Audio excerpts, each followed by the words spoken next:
नमस्कार दोस्तों, मैं कन्हैयालाल शर्मा आपके अपनी coaching SD Upadhyay coaching centre में आपका स्वागत है।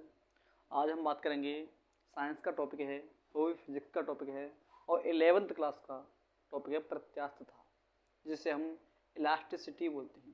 प्रत्यास्थता, इलास्टिसिटी। तो देखो, प्रत्यास्थता इलास्टिसिटी क्या है?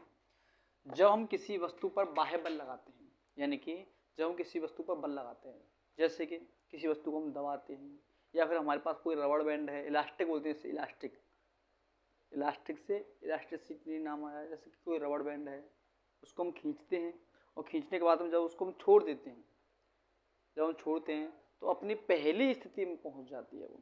तो देखो, प्रत्यास्थता किसी को बोला गया है? जब हम किसी वस्तु पर बाह्य बल लगाते हैं, यानी बाहरी बल को लगाते हैं, किसी वस्तु पर बल लगाते हैं, तो वस्तु के रूप में रूप व आकार में परिवर्तन होता है। तो वस्तु का जो आकार है, आकृति है, रूप है, उसमें परिवर्तन होता है, यानी कि जब बाहरी बल को लगाते हैं तब। तथा बाह्य बल को हटा लेने पर, यानी कि उस बल को हटा लेते हैं तो फिर से क्या होता है, वह अपनी प्रारंभिक आकृति को पुनः प्राप्त करने का प्रयास करती है। यानी कि हम किसी रबड़ बैंड है, कोई मान के चलते हैं, कोई रबड़ बैंड को हम खींच देते हैं, तो खींचते हैं तो उसकी आकृति में परिवर्तन होता है। यानी कि छोटी सी रबड़ बैंड थी, हमारे पास इतनी थी, उसको हमने खींचा तो ऐसा हो गया, उसकी आकृति आकार रूप में परिवर्तन हो गया। लेकिन जब उसको हम छोड़ देते हैं तो वो रबड़ बैंड क्या करती है, पहले जैसी आकृति में आ जाती है, आने की या फिर आने की कोशिश करती है, प्रयास करती है, आती नहीं है तो क्या करती है, तो क्या कहलाती है वो? प्रत्यास्थता कहलाती है। अब प्रत्यास्थता के आधार पर वस्तु तीन भागों में बांटा गया। वस्तु को प्रत्यास्थता के आधार पर वस्तु को तीन भागों में बांटा गया है। वो कौन कौन सी हैं देखते हैं।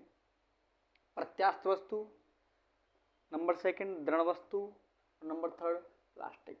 यानी कि प्रत्यास्थता के आधार पर वस्तु को कितने भागों में बांटा गया है? तीन भागों में बांटा गया है। नंबर फर्स्ट है प्रत्यास्थ वस्तु, सेकंड है दृढ़ वस्तु और थर्ड है प्लास्टिक। तो प्रत्यास्थ वस्तु किसे कहते हैं? प्रत्यास्थ वस्तु कहते हैं जब हम किसी वस्तु पर बल लगाते हैं, उसके आकार आकृति में पूर्ण रूप से परिवर्तन होता है, पूर्व अवस्था प्राप्त कर लेती है, पूर्ण रूप से परिवर्तन हो जाता है और परिवर्तन होने के बाद में पहले जैसी आकृति में आती है। जैसे कि रबड़ बैंड बोल देते हैं हम, इलास्टिक बोलते हैं, यानी कि उसकी आकृति में परिवर्तन हो गया, उसको हमने छोड़ दिया, पहले जैसी आकृति में आ गई। सेकंड है दृढ़ वस्तु। दृढ़ वस्तु मतलब उसके कोई आकार आकृति में कोई परिवर्तन नहीं होता है, दृढ़ होती है, कठोर होती है, रिजिड बोलते हैं इसको। विरूपक बल लगाने पर उस विरूपित नहीं होती। विरूपक बल मतलब ऐसा कोई बल उसकी आकार आकृति में परिवर्तन करने की कोशिश करता हो।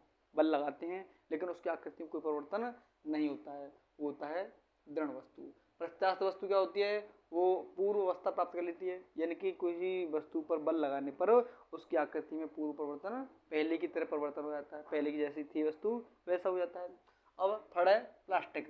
पूर्व अवस्था में वापस लौटती नहीं है, यानी कि हमने बल लगा दिया, उस पर बाह्य बल लगाया, हमने बल लगाने के बाद में हमने जब उस पर बल हटा दिया, हमने बल हटाते ही वो अपनी पहली अवस्था में नहीं लौटती है, यानी कि जो लास्ट वाला बल था उसी अवस्था में रहेगी। जैसे कि मान के चलते हम कीचड़ में पैर रखते हैं, कीचड़ में जैसे हमने पैर रखा और पैर को हटाते हैं तो क्या पहले जैसी आकृति कीचड़ की बन जाती है? नहीं बनती है, हमारे पैर की आकृति बना देती है। तो इसी को बोलते हैं प्लास्टिक वस्तु। तो मुझे आशा है कि प्रत्यास्थता समझ में आए होगी। लेकिन कल के टॉपिक में, यानी अगले टॉपिक में क्या होगा, हम विरूपक बल के बारे में बताएंगे, विरूपक बल क्या होता है। तो हमें आशा है कि आपकी समझ में आया होगा।